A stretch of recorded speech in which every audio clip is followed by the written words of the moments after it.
Last week, we started in this 4-week Advent series called Advent Unpacked.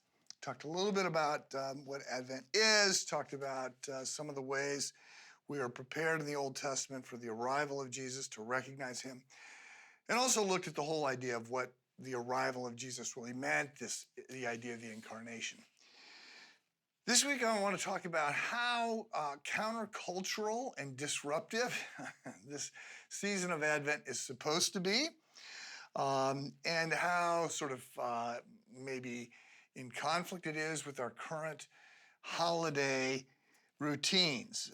So to do this, I want to just step back and just note that part of what's going on here is this idea that we are shaped by different things. So I don't know that you want to think that you're being shaped by this season, by all the ads, by Google's algorithm, by the frenetic pace of your life. But we are shaped by things. So there's different theories here. One of the theories, this gets articulated by Augustine, who's the great church leader. 5th century, Augustine writes numerous important books, Confessions, City of God, and other things. And he argues that we become like that which we love. I've been reading slowly a book written about On the Road with St. Augustine. It's sort of a contemporary spin on Augustine.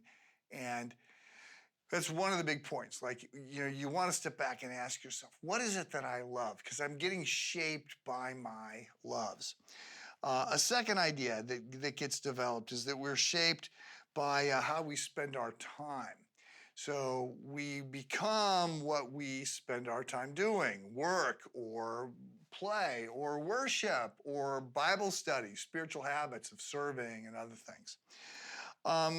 There's another idea here, and it's just worth stepping back and understanding that all this is emerging out of the 1,000-year period called the Middle Ages.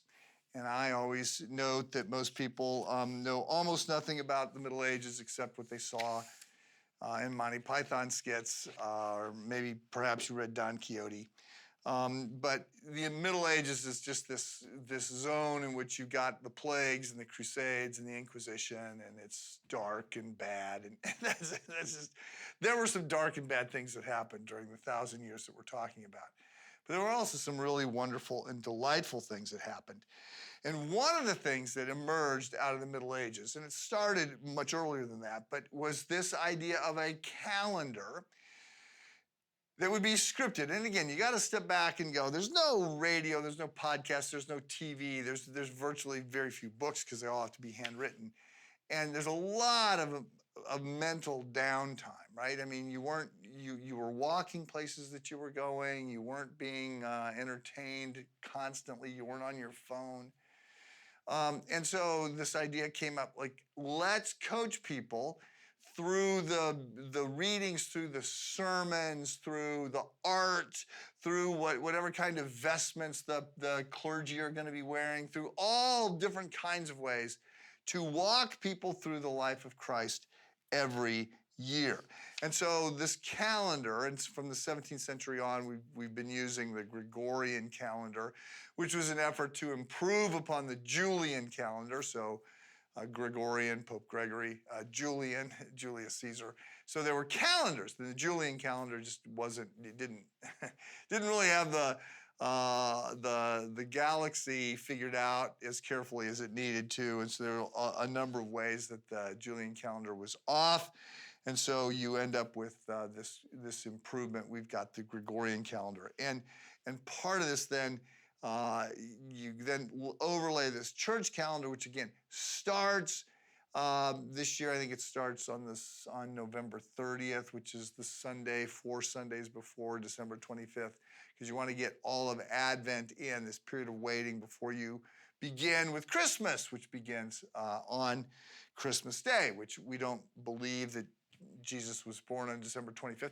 Might have been reasons to think that it probably wasn't that. I mean, it was a date that got chosen by Constantine, replacing the festival that was taking place in the Roman Empire around the shortest day of the year, and you're now turning the corner. The days are going to get longer, which of course was considered good.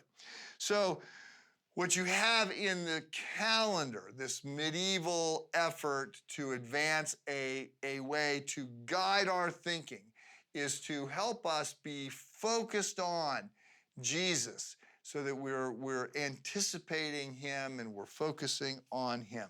So every year we repeat the story, and during Advent, then you have enter this particular time of focus on waiting for his arrival. And the passages that are read and the music and all that stuff is pointing ahead to that. And it is all designed to be shaping our heart. So, worth asking today, exactly what is shaping your heart right now? Have a good day.